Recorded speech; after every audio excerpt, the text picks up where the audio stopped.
What is up guys, KharmaMedic here and welcome back to another dose. If you're new to the channel, hi, my name is Nasser and I'm now a third year medical student studying at King's College London, and in this video I want to tell you guys how to stop procrastinating in college. Now as a medical student I spend a pretty decent amount of my time studying, and so it's crucial for me to know how to stop procrastinating, get started with work and finish what I need to get done. Let me tell you guys the 5 best tips I can think of how to stop procrastinating. Now the first thing that I do is I give myself rewards.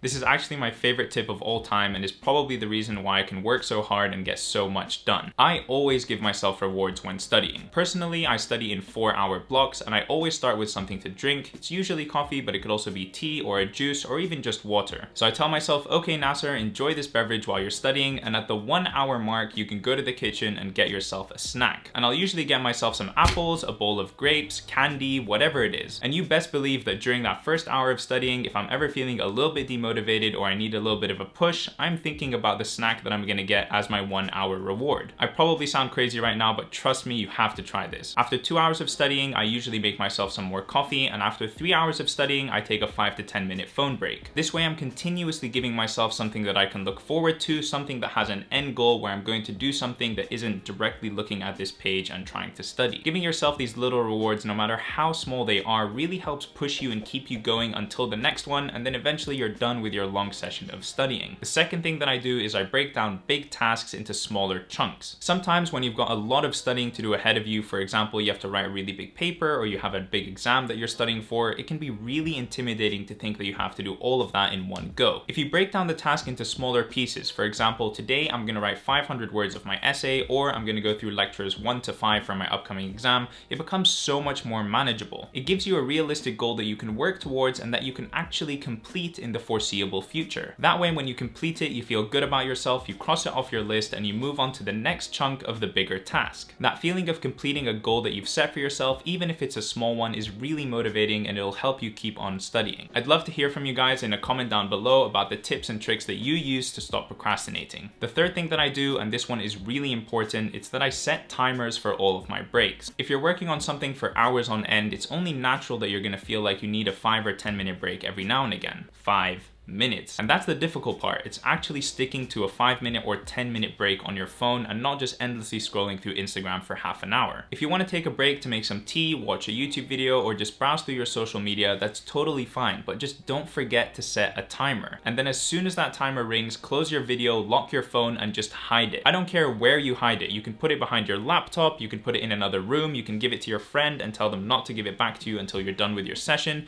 Just put your phone out of your sight. If you can't see your phone, it won't be on your mind as much, and it's as simple as that. The fourth tip is about time management and making plans. The very first thing I do when I wake up in the morning is I plan. And usually even before I go to sleep, I'll have a pretty good idea of what it is that I'm going to do the next day. I sit down and think about exactly how many hours in my day I need to sit down and study, how many hours I can dedicate to chilling, doing chores, administrative tasks, whatever it is. And this way I have a good idea of all the different tasks that I need to do and how they're going to come together. A very important part of this is to be realistic with yourself and not underestimate how long a task is going to take you. Any task that I need to do in my life, I always overestimate the amount of time that I think it's going to take. And the reason that I do that is because if I finish early, well then great, I've just earned some extra time in my day. And if I finish on time, then I've finished on time and I haven't pushed back the rest of my schedule because I underestimated how long it would take me to begin with, and now everything else is going to fall behind. There's no point in telling yourself that the essay you need to do is only going to take you 2 hours when it's probably going to take you around 4. Just overestimate the time that you think you'll need and you'll be fine. My fifth and final tip for this video is to make sure that you actually do things you enjoy in your evenings and your nights off. There's no point in pushing yourself to study for 12 hours a day for 5 days and doing nothing that's fun at all, because then you're going to burn out and you're not going to be able to study for the weeks to come up until your exam or your big paper. You have to actually chill, de-stress, and let your mind and body relax before you wake up in the morning and start studying all over again. Play some video games, watch your favorite TV show, go out with your friends, do whatever it is that makes you happy. Because trust me, keeping a balance between your chilling and your studies is how you're going to be able to study for long periods of time. So yeah, balancing your life is key.